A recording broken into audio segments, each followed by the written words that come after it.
Semuanya bersuka cita hari ini. Yang bersuka cita boleh lihat kiri kanan saudara, wajahnya yang sudah nggak pakai masker sebagian, ya. Kasih senyum dan katakan wajahmu kayak malaikat penuh kemuliaan Tuhan. Oke, mari kita kasih tepuk tangannya boleh yang paling meriah buat Tuhan kita. Nah, firman Tuhan yang saya mau bagikan kepada saudara hari ini, judulnya adalah Drama Free Family atau bebas drama keluarga. Apa artinya? Nah, kalau kita ngomong tentang drama ya, seringkali drama itu adalah satu atau serangkaian kejadian, kisah yang tidak terduga, penuh konflik dan memicu emosi. Kalau drama ditonton di film, seru. Benar apa tidak? Di sini suka nonton drama Korea?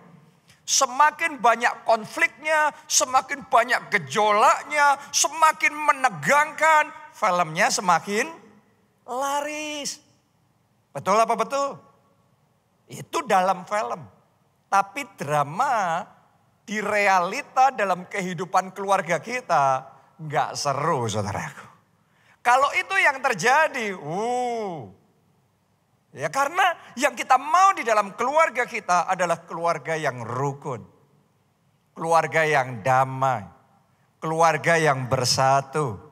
Keluarga yang penuh dengan sukacita. Yang mau punya keluarga kayak gitu siapa? Boleh lambaikan tangan saudara. Saya berdoa apa yang jadi kerinduan saudara, Tuhan berikan dan Tuhan kerjakan. Amin. Jadi kita nggak mau yang di dalam film itu terjadi di dalam keluarga kita. Mari kita buka Alkitab kita baca di 2 Korintus 7 ayat yang kelima. Ini adalah kesaksian Rasul Paulus. Dia ngomong begini, bahkan ketika kami tiba di Makedonia, kami tidak beroleh ketenangan bagi tubuh kami. Di mana-mana kami mengalami kesusahan. Dari luar pertengkaran dan dari dalam ketakutan. Coba renungkan itu. Ini seorang Rasul Paulus yang ngomong. Artinya dalam pelayanannya, dalam kehidupannya banyak masalah enggak? Lebih banyak dari masalah saudara. Banyak konflik, banyak kejadian yang tidak terduga, banyak hal yang mendebarkan hati. Itu yang dia alami di dalam kehidupannya, di dalam pelayanannya. Jadi saya mau ngomong sama saudara, sebenarnya yang namanya konflik, yang namanya masalah tidak luput dari kehidupan kita. Khususnya hal-hal yang tidak terduga.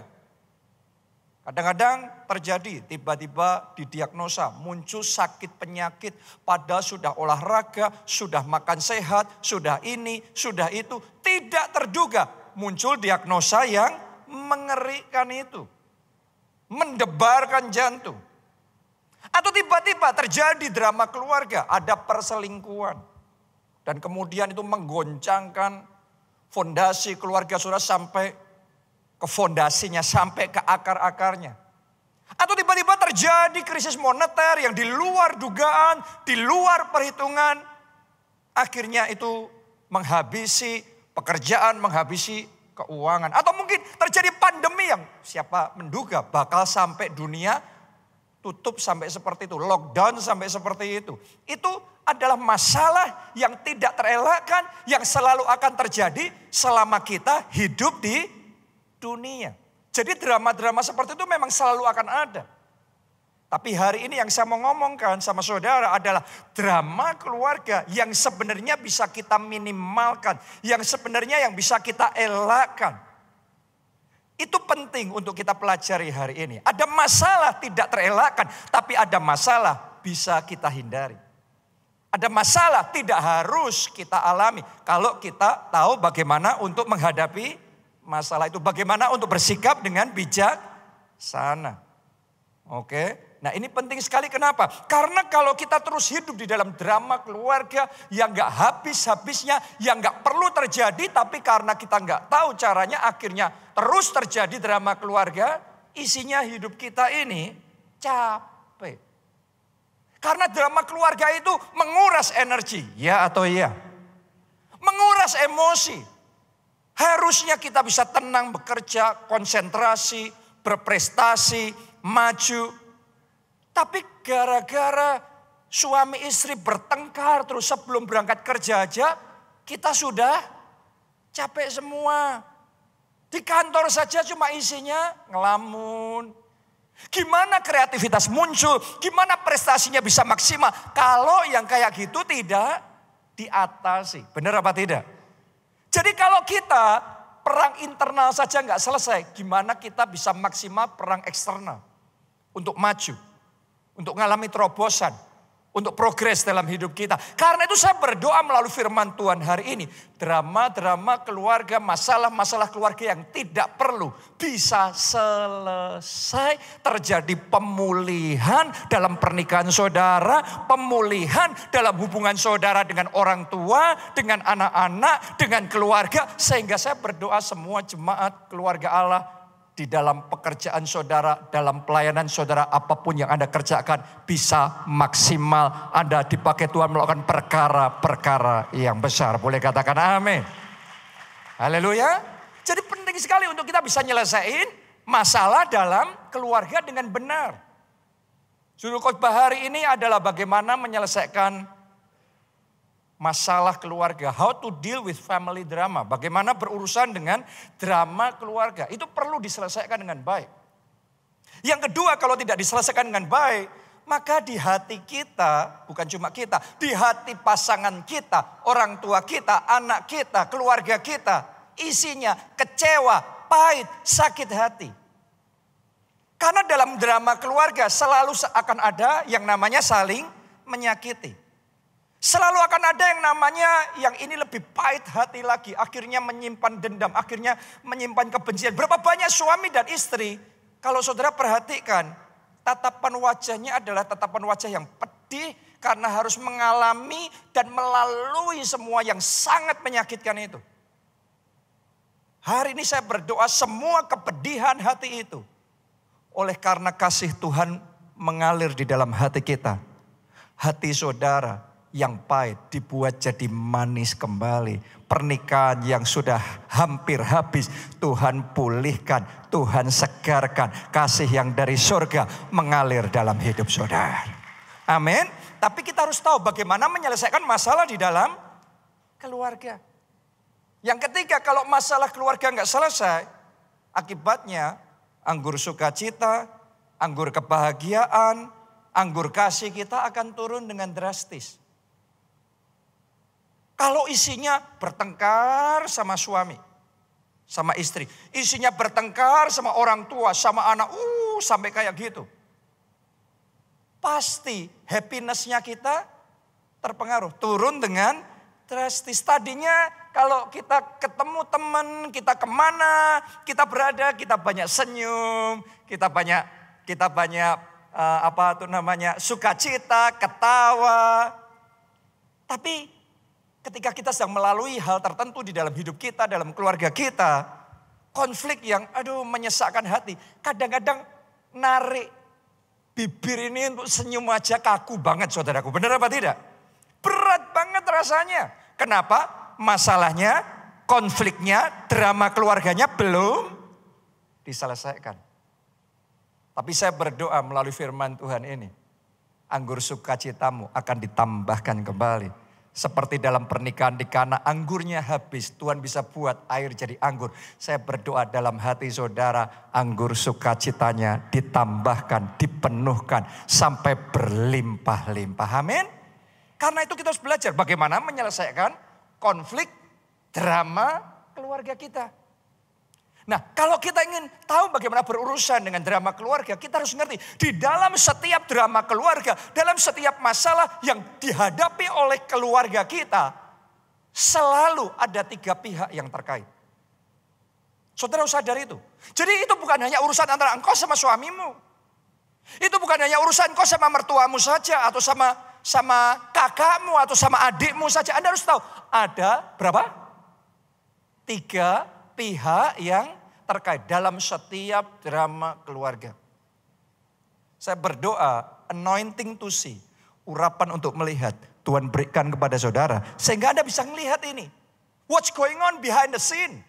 Apa yang terjadi di balik layar? Kalau Anda hari ini ibadah, Terus kemudian yang ada experience seperti ini. Anda harus ngerti, untuk bisa experience seperti ini, untuk bisa ada present worship seperti ini, untuk ada firman Tuhan yang bisa disampaikan seperti ini, ada yang terjadi di balik layar. Sama halnya dalam keluarga, pertengkaran saudara sama mertua saudara, sama kakak, sama adik saudara. Itu bukan cuma urusan Anda sama kakak saudara, adik saudara. Tapi ada 3 pihak yang terlibat. Dan doa saya melalui firman ini, mata roh kita dicelikkan untuk bisa ngerti siapa saja pihak yang terlibat dalam urusan konflik keluarga kita. Siapa itu? Yang pertama, iblis. Anda harus tahu bahwa iblis itu selalu berusaha terlibat dalam urusan keluarga. Untuk apa? Untuk mengacaukan keluarga kita. Alkitab ngomong iblis itu kayak pencuri yang datang hanya untuk mencuri, membunuh, dan membinasakan. Itu yang dia lakukan di keluarga pertama di dunia. Siapa keluarga pertama? Adam dan Hawa. Mereka baik-baik saja, rukun-rukun saja, happy-happy saja, hidup di Taman Eden, semuanya serba indah, kelimpahan luar biasa. Iblis datang. Sekali lagi, kalau iblis datang tujuannya cuma satu, mengacaukan keluarga kita. Jadi iblis mulai menggoda Hawa, iblis mulai menggoda Adam untuk memakan buah pengetahuan yang baik dan yang jadi goda. Dan ketika Adam Hawa tergoda, mereka jatuh dalam dosa. Dari saat itulah drama keluarga yang penuh dengan konflik, yang menguras energi, yang menjadi skandal demi skandal yang gak habis-habisnya dimulai di keluarga mereka. Kenapa? Karena di balik semuanya itu ada turut campur iblis. Yang berusaha untuk mengacaukan apa yang baik. Tuhan ciptakan semuanya baik. Rencana Tuhan baik. Tuhan kepengen mereka mengalami hidup yang baik. Di dunia yang baik. Tapi yang iblis mau, mereka rusak, mereka kacau, mereka hancur. Akhirnya mereka kehilangan kemuliaan Tuhan. Akhirnya Adam dan Hawa terpotong dari berkat Tuhan. Mereka diusir keluar dari Taman Eden. Mereka akhirnya hidupnya sangat susah sekali. Akhirnya mereka punya anak dan anaknya saling bunuh satu dengan yang lain. Kenapa? Karena ada turut campur iblis. Jadi saya berdoa hari ini Anda ngerti peperanganmu bukan melawan darah dan daging. Tapi melawan roh-roh jahat dan penghulu-penghulu di udara. Peperangan saudara bukan melawan mertua saudara, menantu saudara, kakakmu, adikmu. Peperanganmu melawan roh-roh jahat, melawan iblis yang berusaha mengacaukan keluarga saudara. Saya berdoa hari ini semua turut campur iblis di keluarga saudara digagalkan. Dalam nama Yesus semua rencana jahat iblis dihancurkan. Mulai hari ini yang terjadi pemulihan keluarga, yang terjadi Allah yang turut bekerja, mendatangkan kesatuan dan kerukunan dalam keluarga saudara. Katakan amin. Kita kasih tepuk tangannya pula yang paling meriah buat Tuhan kita. Saya mesti ngomong begini. Kalau keluarga pertama aja digoda oleh iblis, jangan heran Anda juga digoda oleh iblis. Tujuannya apa tadi? Mengacaukan. Adam dan Hawa baik-baik dikacauin. Dengan digoda makan buah pengetahuan yang baik dan yang jahat. Tadinya engkau sama suamimu baik-baik. Tapi digoda. Perselingkuhan. Benar apa tidak? Kalau Anda tergoda, hilang Taman Eden pernikahanmu. Kalau tergoda.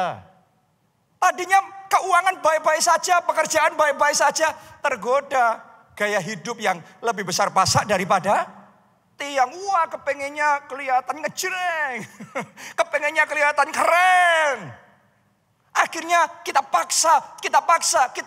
Gak kuat, jatuh, ambles habis semua. Karena tergoda. Iblis mulai goda dengan pergaulan yang salah. Anda harus tahu.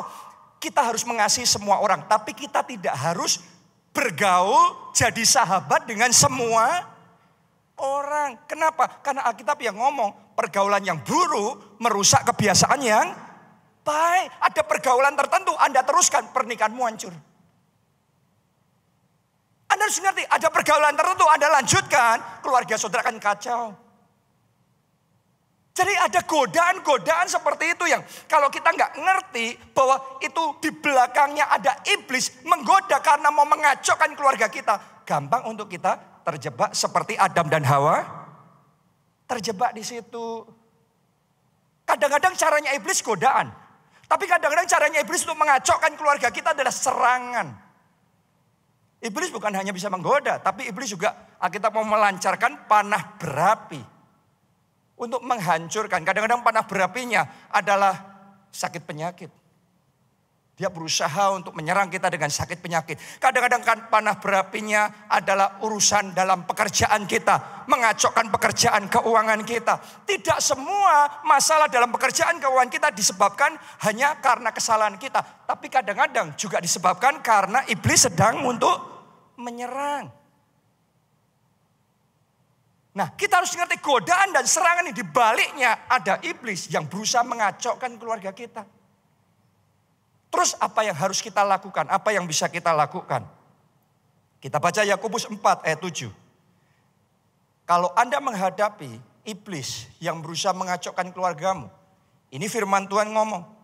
Karena itu, tunduklah kepada Allah dan lawanlah iblis, maka ia akan lari daripadamu. Coba semuanya katakan tunduklah pada Allah. Lebih keras katakan lawanlah iblis. Maka ia akan lari daripadamu. Sama iblis harus dilawan. Terhadap godaan iblis, terhadap serangan iblis, kita harus lawan. Jangan diam. Kalau Anda digoda cuma diam, digoda lagi, diam, digoda lagi, diam, jatuhlah. Terhadap godaan, terhadap ancaman, terhadap serangan dari si jahat, petunjuk firman Tuhan, tunduklah pada Allah. Karena Anda butuh kuasa, Anda mau menghadapi iblis sendiri, gak bisa, dia sudah ribuan tahun. Kita kalah lihai, kita kalah power. Tapi kalau engkau tunduk pada Allah, kita ngomong kalau Allah di pihak kita, siapa lawan kita? Kalau Anda hidup dalam ketaatan sama Tuhan, Tuhan akan menyertai saudara. Kuasanya akan ada bersama dengan saudara. Dan ketika engkau lawan iblis, engkau menang. Katakan amin, tepuk tangannya pula yang paling meriah buat Tuhan kita. Engkau menang terhadap godaan perselingkuhan. Engkau menang terhadap godaan hutang. Engkau menang terhadap godaan keuangan. Engkau menang terhadap semua godaan yang salah. Engkau menang. Engkau menang terhadap serangan iblis. Engkau menang terhadap segala macam bentuk panah berapi si jahat. Anda menang. Pakai kuasa Tuhan. Kenapa? Perangnya spirit sama spirit nih.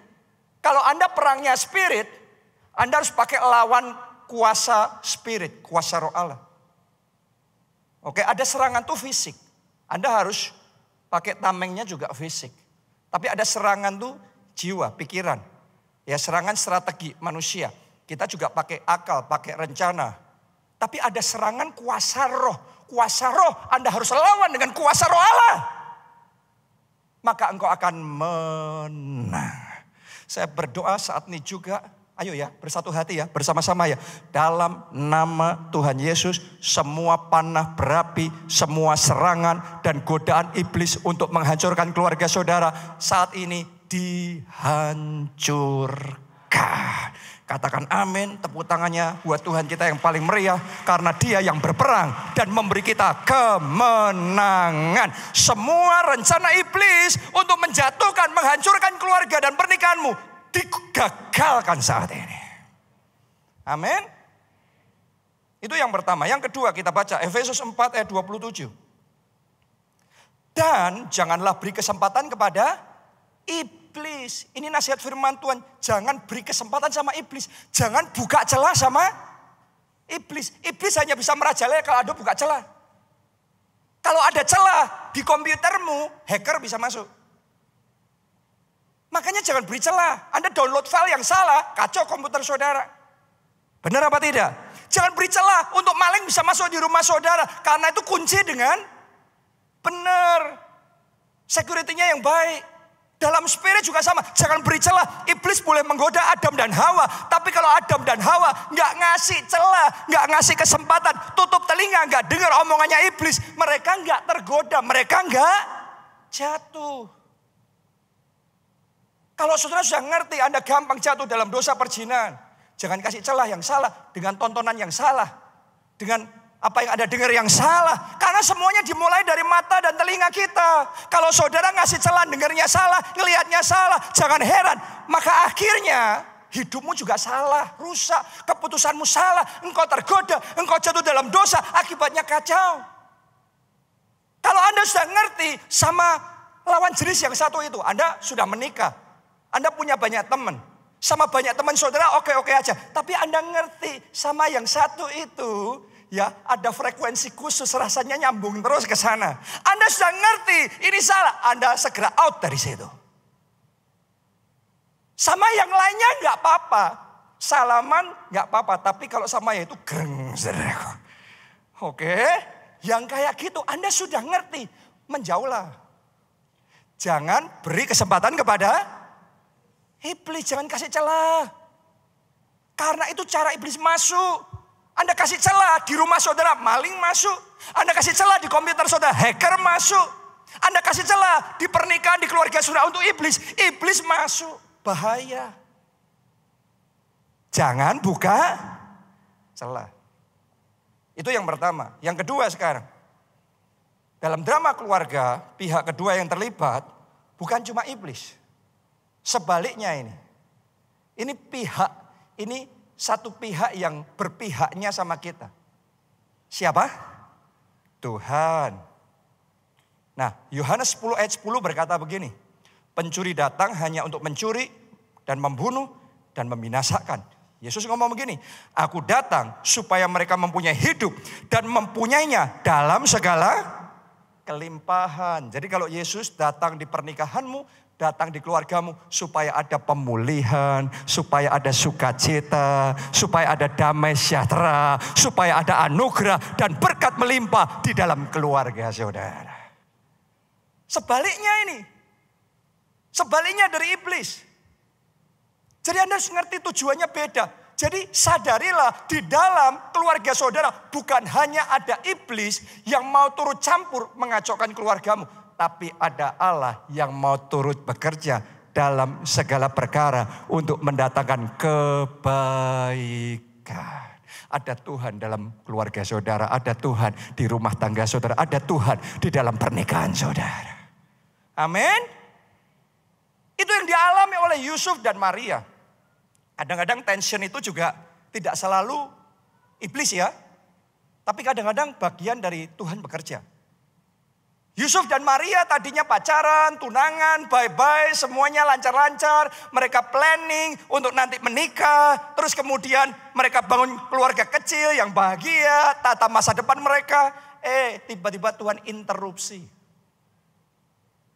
Dia utus malaikat Gabriel datang dan menyampaikan pesan Allah bahwa Maria akan hamil dari Roh Kudus. Sampai suatu saat kejadian beneran, nongol itu. Perutnya mulai besar. Saya tanya sama saudara, kalau Anda jadi Yusuf, bisa terima enggak? Anda tahu itu bukan dari dia. Bisa terima apa tidak? Enggak mungkin. Makanya Alkitab ngomong bahwa diam-diam, karena Yusuf ini orang baik, dia mau menceraikan Maria dengan diam-diam. Enggak usah dibuat viral, enggak usah dibuat heboh. Dijaga perasaannya, dijaga nama baiknya, tapi selesai. Karena Yusuf gak bisa terima. Saya tanya sama saudara, berarti ada gak masalah di dalam hubungannya Yusuf dan Maria ini? Ada, masalahnya bukan disebabkan oleh iblis. Tapi ada rencana Tuhan di situ. Karena Tuhan mau pakai Maria untuk melahirkan bayi Yesus. Dan Maria mau ngomong apa? Dengan omongannya sendiri bisa enggak engkau meyakinkan pacarmu engkau hamil dari Roh Kudus? Anda akan masuk rumah sakit jiwa saudaraku. Benar apa tidak? Maria enggak mungkin bisa ngomong apa. Tapi karena Tuhan yang beracara. Kalau Tuhan beracara dalam keluarga saudara, apapun yang Anda hadapi, engkau tidak hadapi sendiri. Tuhan akan tolong saudara. Tuhan akan turut campur. Tuhan akan buka jalan dalam hidup saudara. Dan itu yang dia lakukan. Tuhan tampakkan diri sama Yusuf. Dalam mimpi Tuhan bicara sendiri sama Yusuf. Tuhan jamah hati Yusuf. Sehingga Yusuf yang tadinya gak bisa terima, sekarang luluh hatinya. Oh oke. Entah gimana Yusuf bisa terima, entah gimana somehow Yusuf bisa memahami itu. Yusuf percaya, akhirnya membatalkan niatnya untuk bercerai. Akhirnya mereka melanjutkan hubungan mereka. Karena Tuhan turut campur. Saya berdoa sementara firman ini disampaikan. Tuhan sudah mulai turut campur dalam keluarga saudara. Tuhan sudah turut campur menjamah hati yang keras, menjamah hati yang kecewa, menjamah hati yang terluka, disembuhkan, dipulihkan, disegarkan kembali oleh Tuhan. Katakan amin, tepuk tangannya yang paling meriah buat Tuhan kita. Tuhan bisa turut campur. Oke. Jadi kalau saudara sedang menghadapi seperti Yusuf dan Maria, Anda enggak tergoda, Anda enggak berbuat salah. Tapi Anda harus melalui proses itu. Bagian dari rencana Tuhan, apa yang bisa kita lakukan? Simple. Belajar surrender. Berserah dan taat sama prosesnya Tuhan. Ada di sini yang menghadapi masalah dalam pernikahan, dalam keluarga saudara. Ikuti saja proses yang dari Tuhan itu. Karena semua proses dari Tuhan akan mendatangkan kebaikan dalam hidup kita. Walaupun awalnya prosesnya nggak enak, awalnya prosesnya sakit. Tapi semua proses yang dari Tuhan semata-mata untuk memberikan hidup dan hidup yang berkelimpah. Keluarga kami mengalami hal yang sama. Papa saya orang pertama di keluarga yang jadi Kristen, percaya Yesus, terima Yesus sebagai Tuhan dan Juru Selamat. Karena dia mengalami masalah, Anda kalau tahu kesaksiannya, rambutnya rontok, dia sudah ke dokter manapun, ke dukun manapun, ke manapun juga. Tapi tidak ada jalan keluar, tidak ada pertolongan. Dia datang sama Yesus, dia doa sama Yesus, Yesus jamah, Yesus sembuhkan dia. Dia ikut Yesus. Jadi dia satu-satunya Kristen di keluarga waktu itu. Dan setelah itu Tuhan mulai panggil dia untuk melayani. Jadi dia pengusaha, tapi mulai melayani Tuhan. Setelah itu Tuhan panggil jadi pendeta, tapi tetap jalanin bisnisnya. Pabriknya tetap jalan terus. Sampai di suatu titik karena fokusnya di bisnis, terus kemudian pabriknya yang running orang lain, somehow it's mismanagement, akhirnya crash. Pabriknya habis, bangkrut. Saya mau tanya sama saudara, kira-kira kalau saudara jadi posisi seperti Pak Obaja, gampang gak? Karena saudara orang pertama dalam keluarga saudara yang jadi Kristen dan kemudian Anda bangkrut. Kira-kira apa perkataan keluarga besar yang lain? Itu enggak gampang. Sekian tahun kita melalui situasi yang tidak mudah. Tapi ternyata di balik semuanya itu bukan serangan iblis, bukan iblis yang mau mengacaukan, tapi diizinkan terjadi. Kenapa? Karena Tuhan punya rencana yang beda sama rencana manusia. Pak Obaja berpikir waktu itu pokok rencananya ya melayani ya berbisnis. Tapi kadang-kadang Tuhan tuh punya rencana beda sama pemikiran kita. Tuhan maunya Pak Obaja fokus 100% untuk melayani. Jadi yang ini diizinkan kandas. Dan dari itu kandas, Pak Obaja bisa fokus full dalam pelayanan.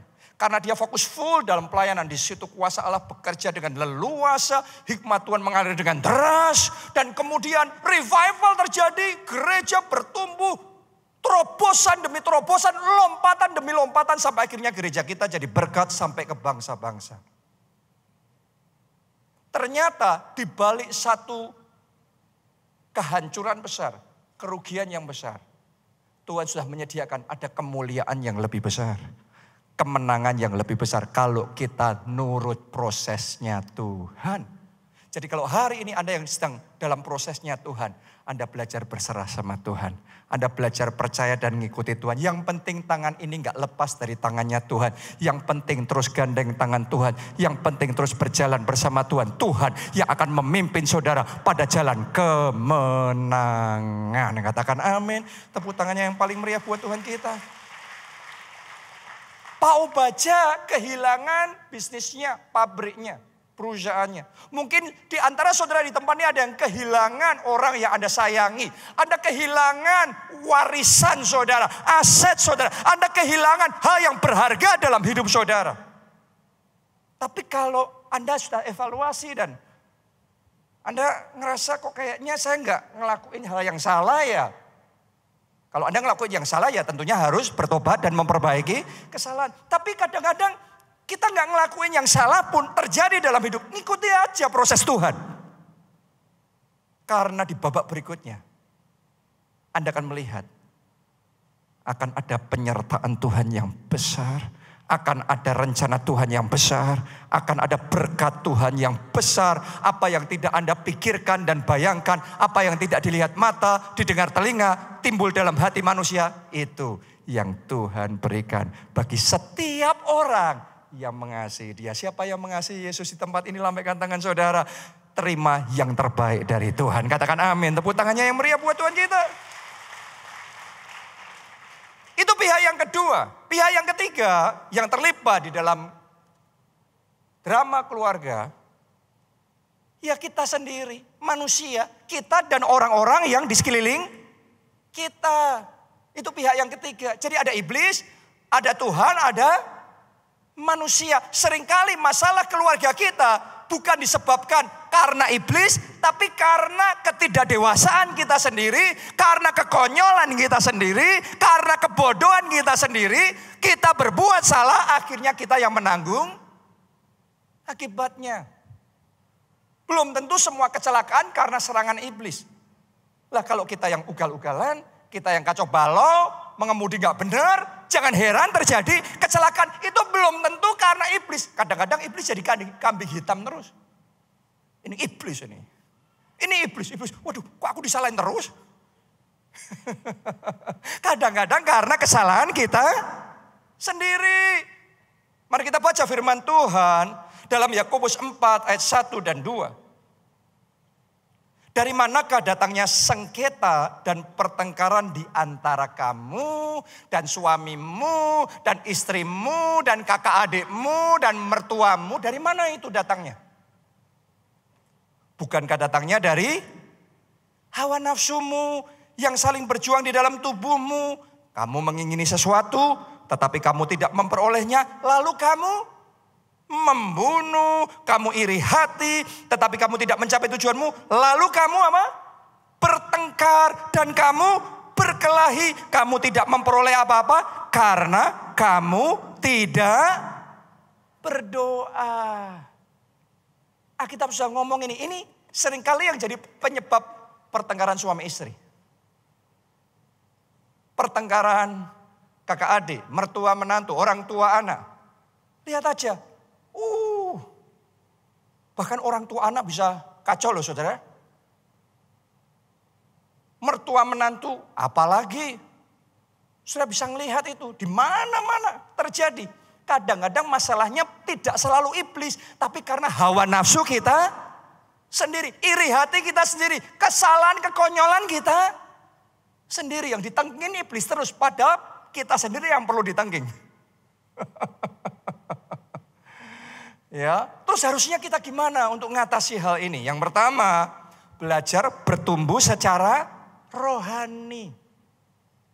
Kalau saudara bertumbuh dalam kehidupan rohani saudara, karaktermu lebih dewasa. Ada buah-buah roh, ada kasih, ada penguasaan diri, ada kesabaran, ada kelemah lembutan yang muncul. Buah-buah roh yang muncul.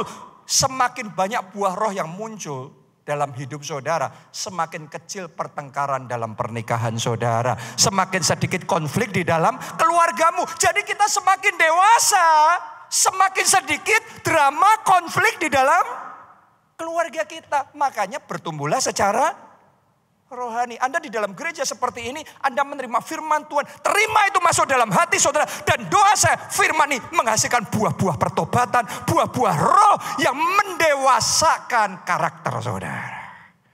Karena kalau karakter kita dewasa, pernikahan kita damai. Tadinya emosian, sekarang dua-duanya sabar. Mau bertengkar gimana caranya? Tadinya nggak ada yang bisa menguasai diri. Kalau jengkel diledakkan, dibuat heboh.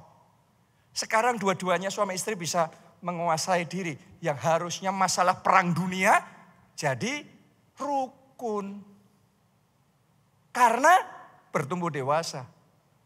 Oh, saya berdoa jemaat keluarga Allah di sini yang mengikuti secara online makin hari makin bertumbuh dewasa, karakternya makin matang, makin segambar dan serupa dengan Kristus. Katakan amin, tepuk tangannya yang meriah buat Tuhan kita.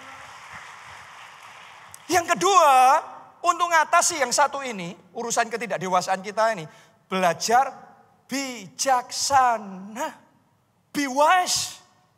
Dalam urusan keluarga, be wise. Belajarlah untuk bijaksana. Saya belajar di dalam keluarga saya sendiri, dalam hubungan saya sama istri, dalam hubungan saya sama orang tua, sama orang lain. Salah satu bijaksana yang kita bisa lakukan adalah belajar membuat kesepakatan yang baik. Kadang-kadang suami maunya ini, istri maunya itu, beda kepentingannya. Kalau nggak ada yang pembicaraan yang baik, maka akhirnya tarik-tarian yang nggak berujung. Ujungnya drama keluarga, konflik, pertikaian, nggak habis-habisnya saling menyakiti. Tapi kalau Anda bisa belajar cuma duduk sebentar, menguasain hati, ngobrol yang enak, suasana yang baik, terus membuat kesepakatan. Anda belajar jangan minta yang Anda mau dulu. Anda dengerin dia maunya apa, terus buat kesepakatan. Kalau Anda bisa buat kesepakatan dengan suami, buat kesepakatan dengan istri, maka urusan pertengkaran bulan berbulan itu selesai seketika itu. Begitu ada kesepakatan, selesai itu urusan. Tari-tarian selesai itu. Ada berapa kali kita mau ini, dia mau itu. Tapi nggak ada yang bijaksana, menyelesaikan masalah dengan bijaksana. Nggak ada kesepakatan. Tanpa kesepakatan semuanya asumsi. Dengan asumsi semuanya akan punya pemikiran beda. Kita platformnya beda. Akhirnya konflik nggak selesai. Tapi kalau Anda sudah bisa, makanya ya saya bahkan sama yang belum menikah. Seringkali kalau datang sama saya ngomong mau menikah, salah satu nasihat yang saya berikan, buat kesepakatan urusan keuangan. Salah satu kesepakatannya perlu, urusan apa? Keuangan. Itu kan salah satu masalah terbesar dalam pernikahan. Suami mau pakai uang untuk ini, istri mau pakai uang untuk itu. Gak ada kesepakatan, ribut terus. Tapi kalau sudah ada kesepakatan, oke yang ini gini ya. Yang itu gitu ya, sepakat, selesai saudara. Urusan selesai, bukan cuma urusan keuangan. Semua urusan yang lain kalau Anda ada kesepakatan, kesehatian, kesepahaman, selesai itu konflik. Karena belajar bijaksana supaya bisa menyelesaikan masalah. Setiap hal yang saya ngomong sama saudara ini bukan cuma teori, ini sesuatu yang saya hidupi secara pribadi. Dan saya tahu yang tadinya konflik demi konflik, sekarang happy demi happy. Yang tadinya drama demi drama, sekarang berubah sukacita demi sukacita. Biarlah itu juga Tuhan kerjakan dalam hidup saudara, dalam hati saudara, dalam keluarga saudara. Tepuk tangannya yang paling meriah buat Tuhan kita. Yang terakhir ya, yang terakhir. 2 pemicu drama keluarga. 2 pemicu drama keluarga. Nomor 1, tuntutan konfrontasi yang intens. Biasanya konflik itu terjadi karena gini. Ada satu pihak yang gak puas. Terus nuntut. Bahkan konfrontasi terus menerus. Karena gak puas. Contoh. Suaminya jenis yang gak pedulian. Karena suaminya gak pedulian, istrinya tidak puas. Nuntut. Dan konfrontasi terus. Ribut lah. Itu penyebab drama berjilid-jilid, berseri-seri gak habis-habisnya. Atau sebaliknya. Gara-gara suami gak puas. Karena istrinya fokusnya terus urusan anak. Suaminya merasa gak diperhatiin. Gak puas, tapi gak bisa komunikasi dengan baik. Yang ada nuntut.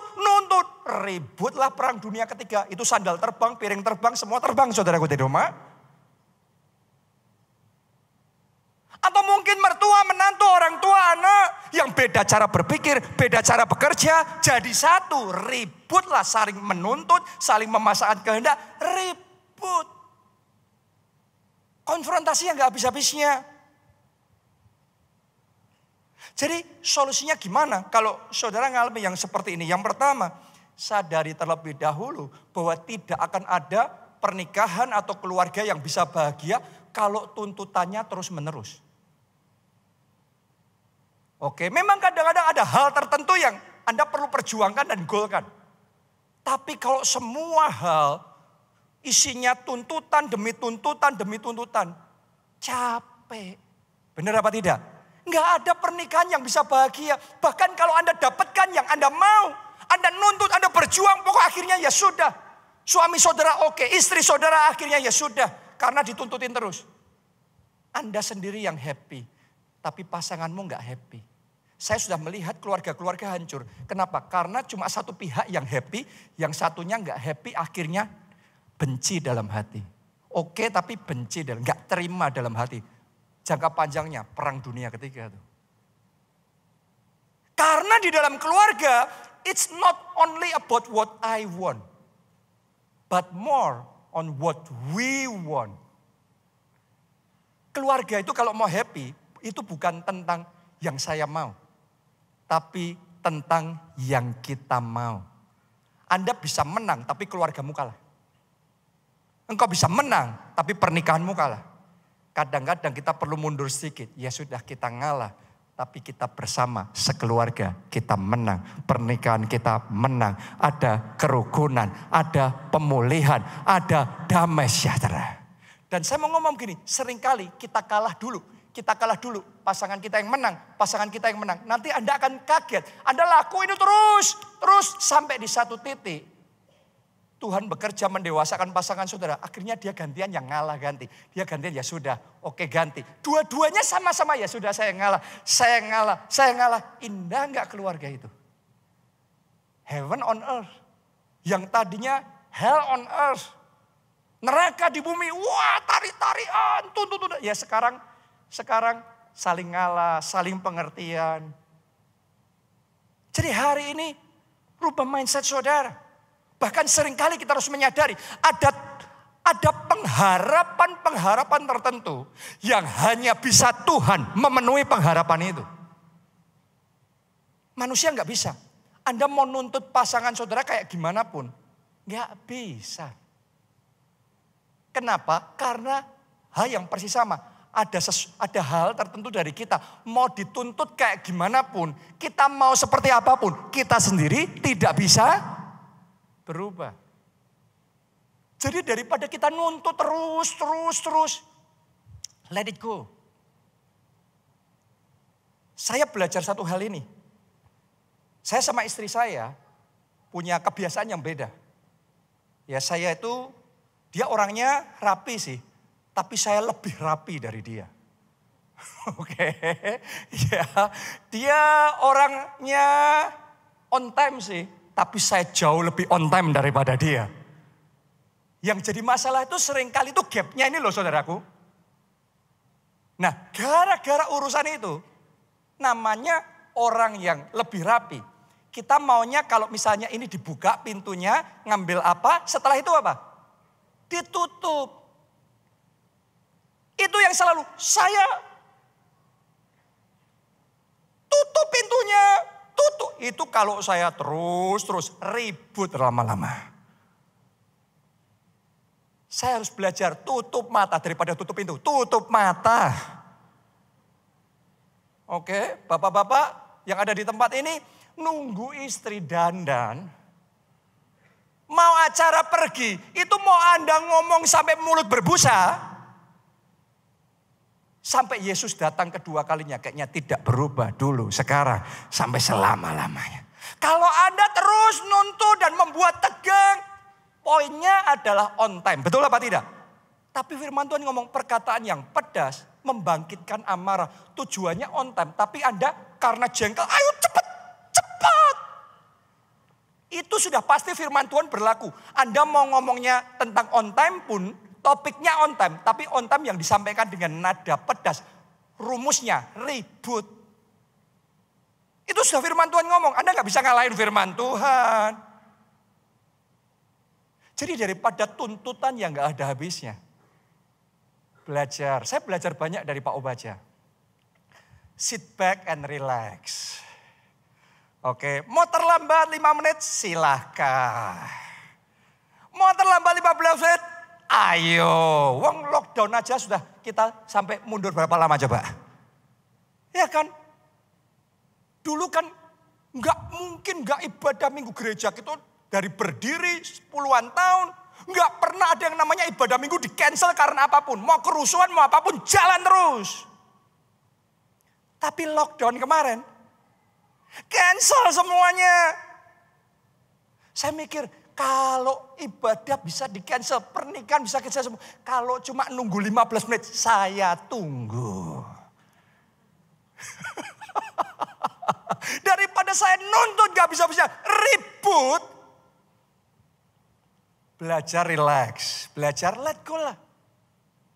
Pada akhirnya ada hal tertentu tuh kita hanya, oke, kita yang membuat hati kita lebih lapang. Ya Pak Obaja tuh ngajarin hal yang baik gini.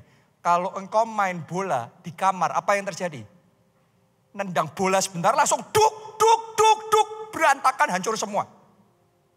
Tapi kalau Anda main bola di lapangan bola yang luas, Anda mau tendang seperti apapun, nggak apa-apa. Ya itu omongannya, rapopo katanya. Kalau hatimu kecil, sempit, baru ditendang sedikit, tersinggung, marah, jengkel. Tapi kalau hatimu dibuat lebih rileks, lebih lapang, mau ditendang kayak apapun, senyum. Oh saya berdoa di rumahmu banyak senyum, banyak ketenangan, banyak kedamaian, ada kerukunan, ada sukacita. Katakan amin, amin. Tepuk tangannya yang meriah buat Tuhan kita. Yang terakhir, penyebab konflik yang kedua, yang terakhir. Kalau yang pertama tadi karena terlalu agresif nuntut terus. Ada penyebab konflik yang kedua, yaitu terlalu defensif. Gak salah lo ya, itu bukan salahku, itu bukan salahku. Gak mau disalahin, selalu membela diri. Kenapa? Karena kita nganggap kalau kita ngakuin yang salah, kita kalah. Dulu saya gitu. Makanya ribut terus. Sekarang keluarga kami banyak damainya. Banyak sukacitanya. Karena belajar. Makanya orang kalau mau belajar bertumbuh. Itu poinnya. Dalam segala perkara belajar bertumbuh. Belajar lebih baik. Buat sebagian orang ketika urusan dalam pernikahan, urusan dalam keluarga. Yang terpenting adalah menang kalahnya, benar salahnya. Tapi kalau buat saya, yang terpenting adalah belajarnya. Supaya melalui perbedaan, saya bisa jadi pribadi yang lebih baik. Melalui masalah, saya bisa bertumbuh lebih baik. Apa gunanya saya merasa menang kalau saya nggak bertumbuh? Kalau saya cuma nginjak pasangan saya main otoritas, saya nginjak anak-anak saya nginjak keluarga saya. Hanya untuk memaksakan pendapat. Saya menang pun, saya kalah di mata Tuhan. Kenapa? Tidak bertumbuh. Dan dulu defensif banget. Kalau saya dikasih masukan sama istri saya, enggak kayak gitu kok. Wow, maksudku gini, maksudku gitu. Karena semua itu bisa dilihat dua sisi. Satu hal yang sama, si A bisa ngelihat, ini tegas. Si B bisa ngelihat ini keras. Benar apa tidak? Orang yang sama dinilai beda. Masukan yang sama, seperti apa kita menilai itu? Dulu saya kalau dapat masukan, saya selalu defensif. Sampai di titik tertentu saya sadar, saya mulai buka hati saya. Oke. Bahkan mungkin Anda pernah dengar ya beberapa kali, di khotbah-khotbah saya ngakuin, saya punya masalah dengan kesombongan. Ternyata ngakuin punya masalah dengan kesombongan, itu membantu kita belajar lebih rendah hati. Karena kebanyakan orang sombong tidak merasa dirinya sombong. Dan orang sombong itu paling jengkel ketemu sama sesama orang sombong, saudaraku. Sombong banget dia. Biasanya yang ngomong gitu tuh orang sombong. Karena orang rendah hati kalau ketemu orang yang sombong gitu cuma senyum-senyum aja. Tapi orang yang tersinggung dengan orang sombong itu karena dianya sombong juga. Sampai kita mulai buka hati kita mulai belajar. Saya mulai belajar, ya aku punya masalah dengan kesombongan. Di situ saya mulai belajar dari waktu ke waktu. Mulai bisa mengikis kesombongan. Mulai bisa memunculkan kerendahan hati. Kadang-kadang dituntut, waduh kurang kasih, kurang pengertian, kurang ini. Awalnya jengkel kok dituntut terus gak habis-habisnya. Tapi sampai Tuhan kasih pengertian. Daripada defensif tuh kita harus belajar kan. Kalau kita mau bangun hotel bintang 5. Yang namanya bangun hotel bintang 5 tuh ada syaratnya enggak? Ada. Kalau biasanya yang kita punya adalah tanpa bintang. Ya sudah gitu aja enggak apa-apa. Penginapan enggak ada bintangnya sama sekali ya sudah gitu aja. Mau ya bayar segitu sudah ini aja yang ada. Tapi kalau mau bintang 5 Anda akan dituntut. Harus ini. Harus itu. Anda yang tadinya tanpa bintang. Terus naik level sampai bintang 3 aja sudah jauh sekali. Tapi kalau Anda maunya bintang 5. Orang yang biasanya di bintang 5 ngelihat bintang 3. Ini masih kurang ini, kurang itu, kurang ini, kurang itu. Padahal kita yang tanpa bintang sudah sampai bertumbuh bintang 3. Itu sudah hebat banget. Berapa kali kita gitu. Saya belajar. Oh gitu ya. Tuhan, penuhi aku dengan kasih-Mu lebih dan lebih lagi. Sehingga di keluargaku yang ada kasih bintang 5, sukacita bintang 5, damai sejahtera bintang 5, ketenangan bintang 5, kerukunan bintang 5, itu yang ada. Dan saya mau ngomong sama saudara, kalau kita punya sikap yang benar, 99% urusan drama keluarga bisa selesai. Saya berdoa ya mulai hari ini, setiap masalah dalam keluarga saudara, Tuhan yang bekerja dan mendatangkan pemulihan. Katakan amin, tepuk tangan yang paling meriah. Mari kita bangkit berdiri. Ini keluargaku.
Sebagai doa syafaat buat keluarga kita, buat orang tua, anak-anak, suami, istri, sepupu, adik, kakak. Jaga ya Tuhan, aku dan seisi rumahku sampai akhir hidupku.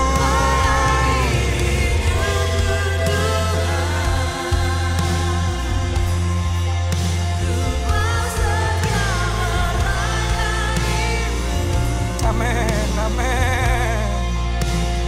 Ku bahagia jadi keluarga.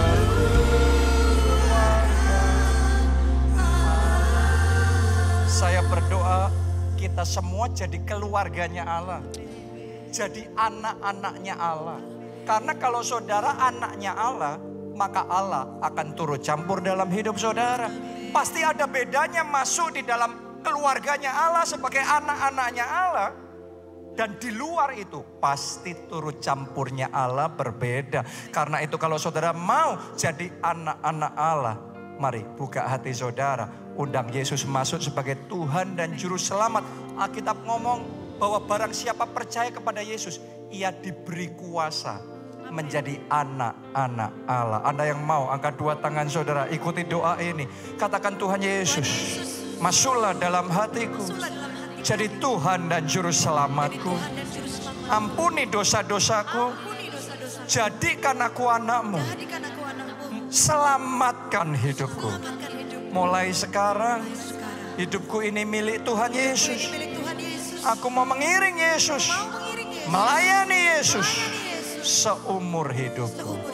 Terima kasih Tuhan.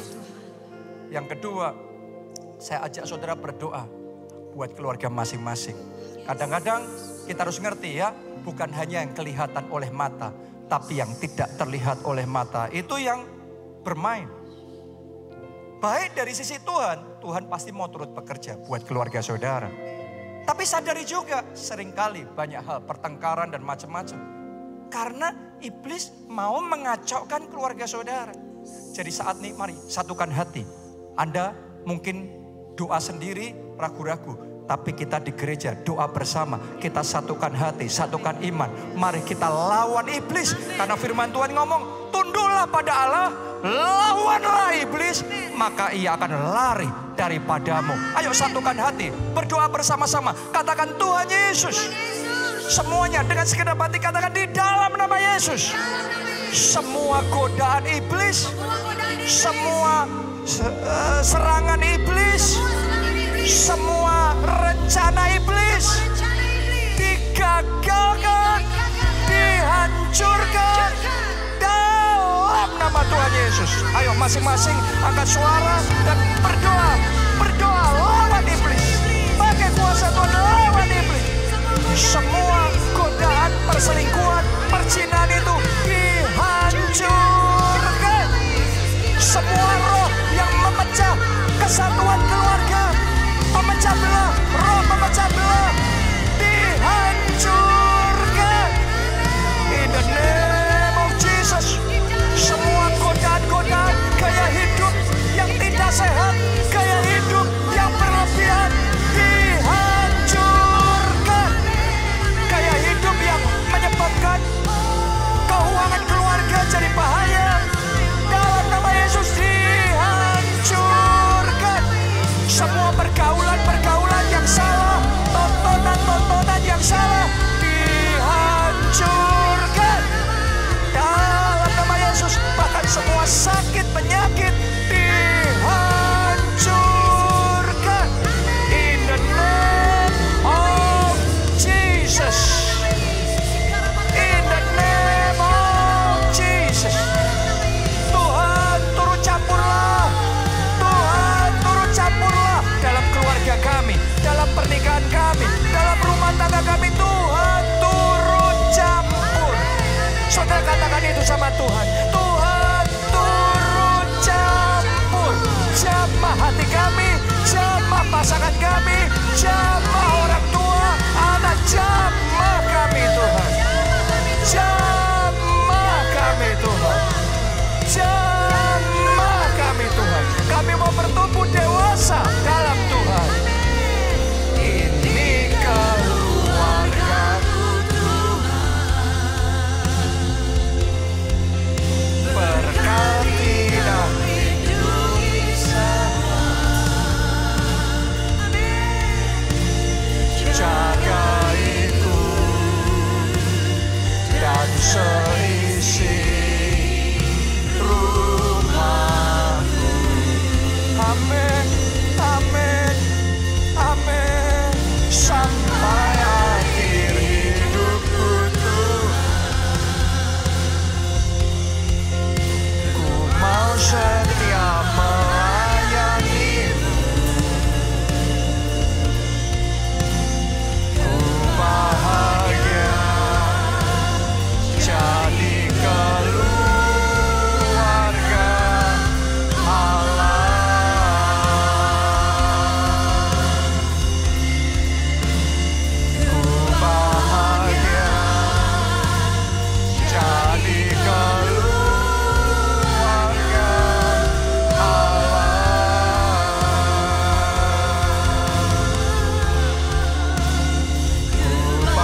kasih Tuhan.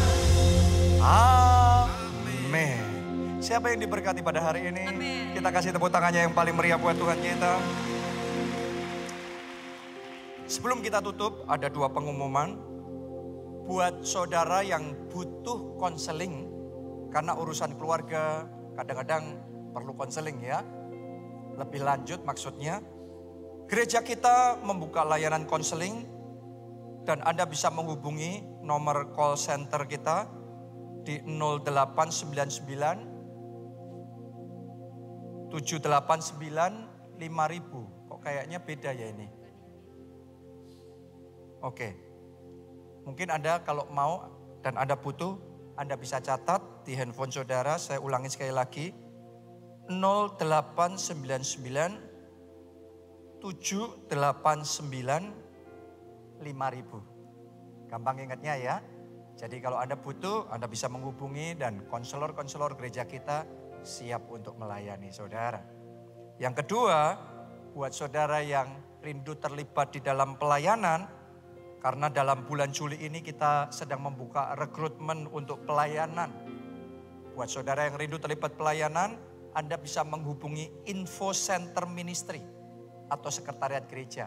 Nah, kalau Anda mau, nanti waktu Anda keluar di depan sana itu ada meja yang sebelah kiri sana. Nah, di situ ICM, Info Center Ministry. Anda bisa menghubungi dan Anda bisa mulai terlibat di dalam pelayanan. Atau Anda bisa tanya sama salah satu petugas yang pakai dasi, pakai jas ya. Maksudnya yang pakai jas, baik yang pria maupun wanita, nanti Anda akan diarahkan bagaimana Anda bisa terlibat dalam pelayanan. Mari kita pakai waktu kita, tenaga kita, talenta kita mau melayani Tuhan. Amin. Mari kita angkat 2 tangan dan aminkan berkat Tuhan ini. Diberkati saudara oleh Tuhan. Diberkati keluargamu oleh Tuhan. Diberkati studi dan pekerjaan saudara oleh Tuhan. Diberkati kesehatan dan masa depan saudara oleh Tuhan. Dan diberkati pertumbuhan rohani serta pelayanan saudara oleh Tuhan. Hidupmu diberkati jadi berkat. Sehingga melalui hidupmu banyak jiwa diselamatkan. Dalam anugerah Allah Bapa, cinta kasih Yesus Kristus, dan persekutuan dengan Roh Kudus sekarang sampai selama-lamanya. Mari bersama-sama katakan amin.